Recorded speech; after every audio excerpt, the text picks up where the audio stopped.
আমি নেত্রকোনা থেকে এসেছি। আমি এখানে আইডলে এসেছি যে আমার অনেক স্বপ্ন। তাছাড়া আমি রান্না করতে পারি, নুডলস রান্না করতে খুবই পছন্দ করি। পাশাপাশি আমি পার্লারের কিছু কাজ জানি। তাছাড়া হস্তশিল্পে যেমন সুতশিল্পের কাজও জানি। তাছাড়া আমার অনেক স্বপ্ন, ছোটো থেকে আমার খুব স্বপ্ন যে আমি বাংলাদেশে আইডলের মতো একজন কিছু হব, যে সারা বাংলাদেশের মানুষ আমাকে চিনতে পারে। কে আছে? আসসালামু আলাইকুম। ওয়ালাইকুম সালাম। তোমার নামটা কি? আমার নাম দেলোয়ার হোসেন। কি করো? গান করো?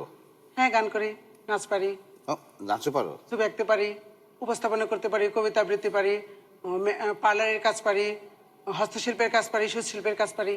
আজকে কোনটা করতে এসেছেন? আসলে আমি মূলত নাচ এবং গান দুটোটাই মানে একসাথে। হ্যাঁ নিয়ে আসছি। তাহলে একটু দেখি আমরা।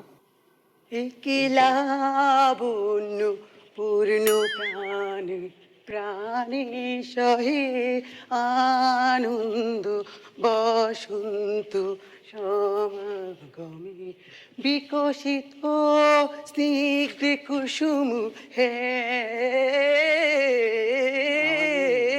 বিকশিত স্নিগ্ধ কুসুম চিত্রিত ছিল কাননে একলা আস্তে আস্তে আস্তে আস্তে আস্তে। এটা কি গান গাচ্ছ তুমি? কি গান এটা বাবা? রবীন্দ্রসঙ্গীত। রবীন্দ্রসঙ্গীত। কিন্তু এই রবীন্দ্রসঙ্গীতকে তুমি যেভাবে গাচ্ছ, এ তো অন্য সঙ্গীত মনে হচ্ছে বাবা আমার কাছে। শুধু আমি ভাবছি যে তোমার এত গুণ, তুমি আঁকতে পারো, গাইতে পারো, নাচতে পারো, আবার হাঁটতে পারে। উপস্থাপনা করতে পারো।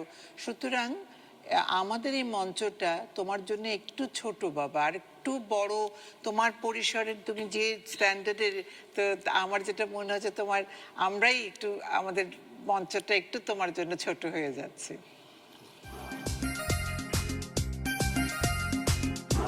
আমার অনেক কনফিডেন্স ছিল যে আমি অবশ্যই অবশ্যই সামনের রাউন্ডে যাব। বুঝতে পারলাম না যে কেন, কোথায় গন্ডগোল হলো।